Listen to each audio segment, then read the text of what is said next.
সুপ্রিয় সনাতনী ভক্তবৃন্দ, বিশ্বের সমস্ত সকল সনাতনী ভক্তবৃন্দদের জানাই বোয়ালখালী থানাস্থ করলডাঙ্গা গ্রামের সন্ন্যাসী পাহাড়স্থিত মেধসমুনি আশ্রমের মেধসমুনির শ্রী চরণেশু এবং শ্রী শ্রী চণ্ডীতীর্থ মা দুর্গার শ্রী চরণেশু এবং দেবাদিদেব মহাদেব শ্রী চরণেশু এবং আমার মা কালী এবং সীতা রাম বিভিন্ন দেবদেবীর শ্রী চরণেশু নমস্কার জানাচ্ছি। আমি আপনাদের দর্শন করাতে নিয়ে যাচ্ছি এখন একটা কালী মন্দিরে। এই কালী মন্দিরটা করেছে, এটা বিদেশে একটা ফান্ডে করেছে সনাতনীদের মধ্যে। আমি আপনাদের দেখাচ্ছি, এটা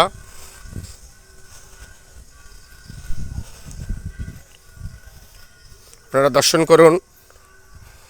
খুব সুন্দর একটি মন্দির করেছেন টাইলস দিয়ে, পুরো এরিয়াটা খুব সুন্দর করে করেছেন, সিঁড়ি দিয়ে বিশাল একটি স্পেস নিয়ে করেছেন। এটা কারা করেছেন তাদের ফলক এখানে আছে।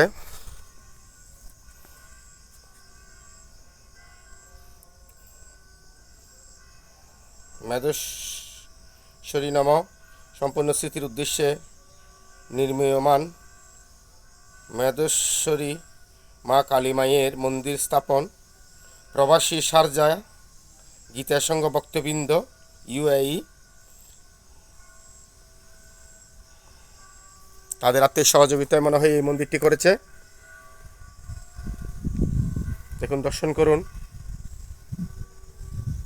খুব সুন্দর।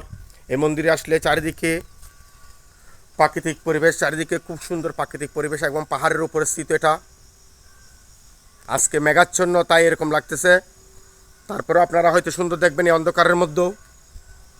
চারিদিকে উপর থেকে দেখা যাচ্ছে, দেখেন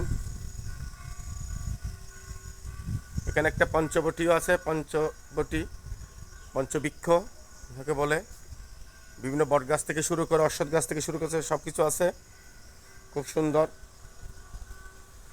মাকে দর্শন করাচ্ছি, হয়তো ভিতরে আলো নেই, তারপরে দর্শন করতে পারবেন, আর মা তো এমনিতেই আলো।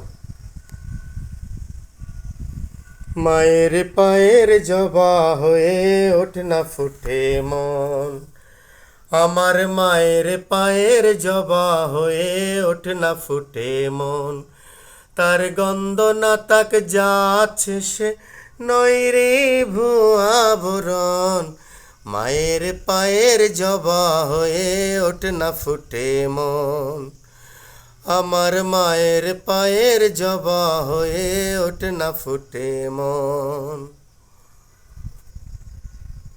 খুব সুন্দর মায়ের সেই মূর্তি, এবং আমাদের দেবাদিদেব মহাদেব মনে হচ্ছে এখানেই বসে আছে, শুয়ে শুয়ে আছে। দেখেন খুব সুন্দর। আমার মাকে দেখুন, মনে মনে বাসনা করুন। যদিও আপনি এখানে আসতে না পারেন, এই মা শ্যামকালীকে, এই মেধেশ্বরী কালীকে আপনারা দর্শন করুন এবং মনে মনে প্রার্থনা করুন, আপনাদের মনস্কামনা পূর্ণ হবে। এবং আপনাদের প্রতি বিনীত অনুরোধ, আপনারা আমার এই ফেসবুক আইডিটি বেশি বেশি ফলো করে দেবেন, তাহলে সবাই দর্শন করতে পারবে, এবং বেশি বেশি শেয়ার করে দেবেন। জয় মা মেধেশ্বরী কালীর জয়, জয় মা মেধেশ্বরী কালীর জয়।